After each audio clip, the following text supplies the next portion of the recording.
O luto é associado frequentemente à morte, à perda de pessoas queridas, mas na realidade ele pode se manifestar em qualquer situação de perda ou de encerramento de ciclos, como o término de um relacionamento, a demissão de um emprego, a mudança para uma outra cidade, os estágios de vida, a infância, a adolescência, a vida adulta, ou até mesmo por um cenário mundial incerto como estamos vivendo atualmente com o caso da pandemia do Covid.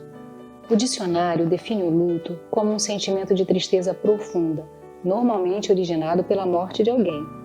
Mas interpretá-lo assim, somente dessa forma, é ignorar a complexidade de um processo que envolve o aprendizado, principalmente para aprender a viver sem aquilo que perdemos. E como já comentamos, nem sempre se trata de uma pessoa. Entender o luto como um processo e conhecer suas diferentes etapas é o primeiro passo para compreender que este sentimento é também passageiro.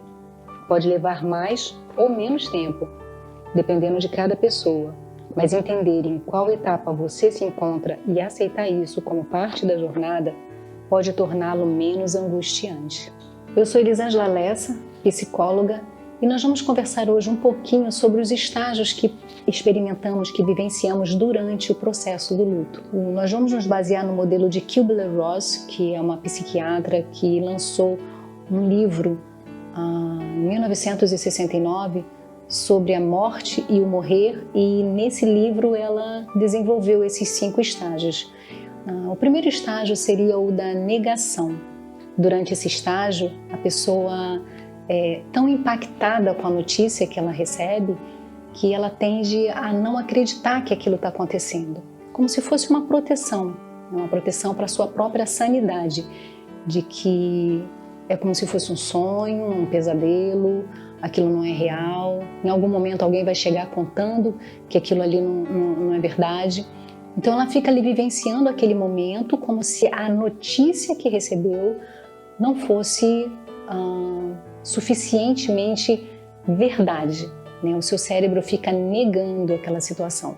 Mas com o passar do tempo ela começa a se fazer perguntas, a questionar aquilo, e aí ela pode estar experimentando um novo estágio, que é o chamado de estágio da raiva. A raiva é um sentimento que é um pouquinho complicado de lidar, porque as pessoas tendem a encarar, né, a entendê-la como muito destrutiva. Mas ela tem uma função no nosso organismo e a gente precisa entender. Eu costumo dizer que nós podemos ter raiva. A raiva é que não pode nos ter. Então, identificar o que fazer com a raiva que a gente está sentindo é importante nesse processo. Um terceiro estágio que nós temos nesse processo é o da barganha. E esse estágio ele pode acompanhar todos os outros.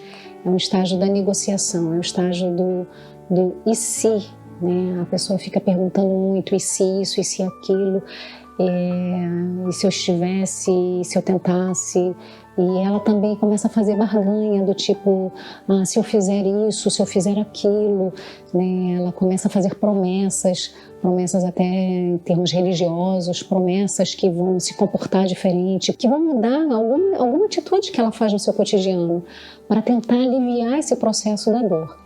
Um aspecto positivo dessa barganha é que a pessoa pode começar até a cuidar de outros, a promover ações que sejam coletivas, que ajudem outras pessoas. Muitas vezes acontece nesse estágio de perda, né? Pessoas criam ONGs, pessoas criam movimentos que ajudem outras pessoas. Esse é um estágio positivo da barganha.